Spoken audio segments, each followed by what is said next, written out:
حرام بھی ہم کمائیں اور پھر بھی اللہ سے امید کریں کہ اللہ قدرت کے مناظر دکھائے. جھوٹ بھی بولیں 500 کے پیچھے 1000 روپے کے پیچھے جھوٹ بولیں. عمل تو ہم پھر آن والا کریں اور موسیٰ علیہ السلام والا رزلٹ دیکھنے کی کوشش کریں. ایسا کبھی نہیں ہوتا. ابو امامہ الباہلی رضی اللہ تعالیٰ عنہ جب وہ اس دین میں آئے، اسلام قبول کیا، غریب تھے، اپنی قوم والوں کے پاس گئے کہ جب وہ کھانا کھائیں گے تو میں ان کے ساتھ کچھ کھا پی لوں گا. جب انہوں نے کھانا پکایا اور سرو کیا تو کھانے لگے تو دیکھا اس میں دم مسفوح پکا ہوا ہے. دم مسفوح وہ ہوتا ہے جب بکرے کو ذبح کرتے ہیں نا، یا دمبے کو یا اونٹ کو نہار کرتے ہیں تو جو خون نکلتا ہے نا، اسے لوگ اس میں شامل کر لیتے ہیں اور اس کو پکاتے ہیں. کچھ روایت میں تھا کہ وہ خنزیر بھی اس میں تھا، جو کہ دونوں حرام ہیں.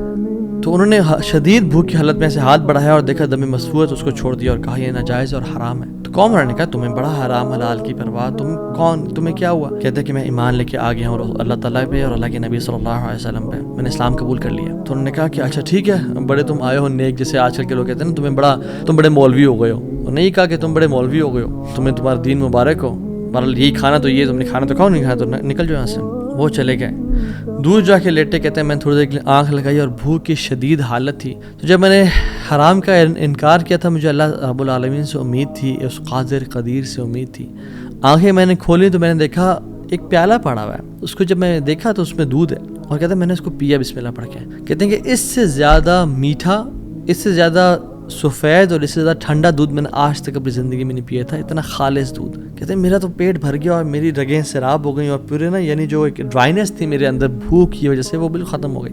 کچھ دیر بعد قوم کے لوگ آئے اور کھانا لے کے آ گئے کہ ابو ماما تو ہمارے قوم کا ہے، تو ہمارے برادری کا ہے، چل یہ کھانا کھا لے. تو انہوں نے کہا کہ میں حرام نہیں کھاتا اور مجھے میرے رب نے پلا دیے دودھ.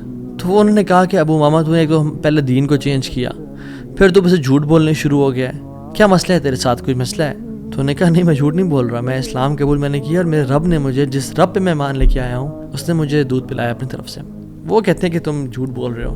تو خیر ان میں سے جو ایک شخص تھا وہ آگے بڑھا اور ان کی شرٹ کو اوپر کیا اور ان کے اسٹمک کو دیکھا کہ کیا یہ فل ایمٹی ہے یا اس میں کچھ ہے. تو نہیں، وہ شاک ٹو ریئلائز کہ اٹ واز فل. وہ بڑے حیران ہو گئے. تو انہوں نے کہا کہ جس رب پہ میں مان لے کے آیا ہوں نا، اور میں نے حرام کے لقمے کا انکار کیا ہے، اس رب نے مجھے دودھ پلایا ہے.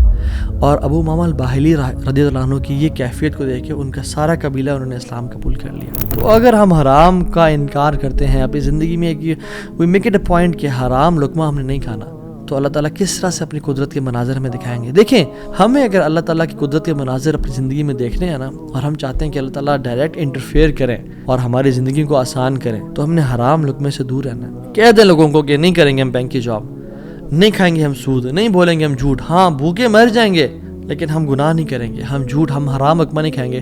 8,000 پہ گزارا کر لیں گے، 15-20,000 پہ گزارا کر لیں گے، جتنی تنخواہ ہے اس پہ گزارا کرنا سیکھیں، لیکن حرام نہیں کھائیں گے. اور پھر دیکھیں اللہ تعالیٰ کس طرح سے آپ کے رزق میں، آپ کے گھر میں، آپ کے اہل و عیال میں، آپ کی زندگی میں برکتیں لے کے آتے ہیں اور مشکل سے آپ کو نکالتا ہے.